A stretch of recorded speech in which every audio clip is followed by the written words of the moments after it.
Hi, my name's Ilma, and today I'd like to share Psalm 44, 1-6. O God, we have heard with our ears.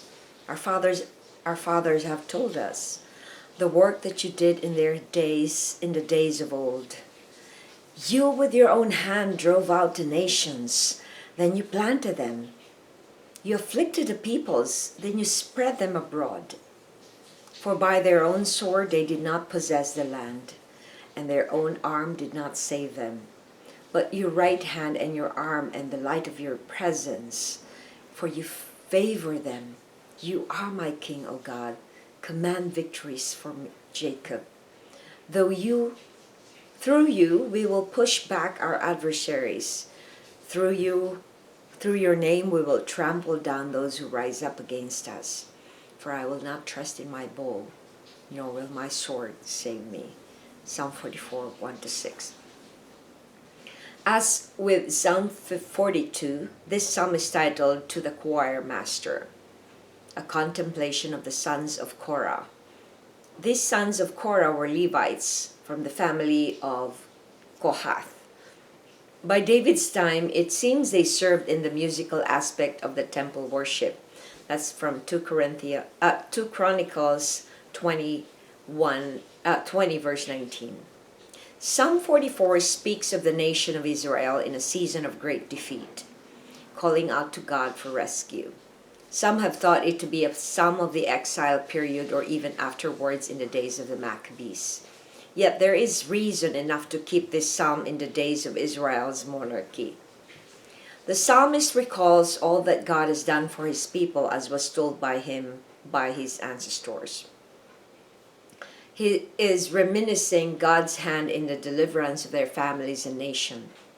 In verse 3, the author gives credit to God, for it is in his hands that their forefathers were redeemed. He declares that only God has the power to give them victory, as he has given Jacob such triumph over the enemies. How many Christians pay tribute to God for all that they were delivered from? It is sad to watch how many people have forgotten to give God all the glory. Instead, many of us would take credit for what only God can do. In verse 2, the psalmist declares that it was also God who afflicted the people and spread them abroad. You may be thinking how God can bring afflictions to his own people. We will never understand God's ways, but he always has a good purpose for what he allowed to happen. In verse 3, the author acknowledges that it was also God who gave them favor. God is sovereign, and he is the greatest of all kings. Reflection: how should you treat and pay tribute to King Jesus? And why do we forget to do this? Jesus is King of all kings. Jesus is King of the whole universe, the whole heavens, the whole humankind.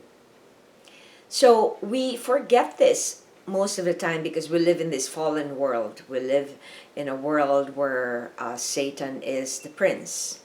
And so he wants us to forget that Jesus is a king. He wants us to think that we may be king, that we may be queens, that we can be at the same level of God. And that's exactly how Adam and Eve did the first sin, because they thought that they could be equal with God. And that's how Lucifer, who was once an angel, was kicked out of heaven, because he thinks that he could be better than God. So because we are in this world, we tend to forget that God that we don't see is not real, but he is so real, and he is sovereign over everything.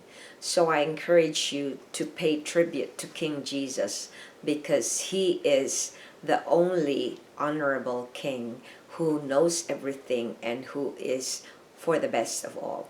Thanks for watching. I hope you check my website at ilma'S.com for artworks and photographs. And I hope you subscribe to my channel on YouTube so I could make more videos for the Lord. God loves you so much. Pay tribute to King Jesus. Blessings.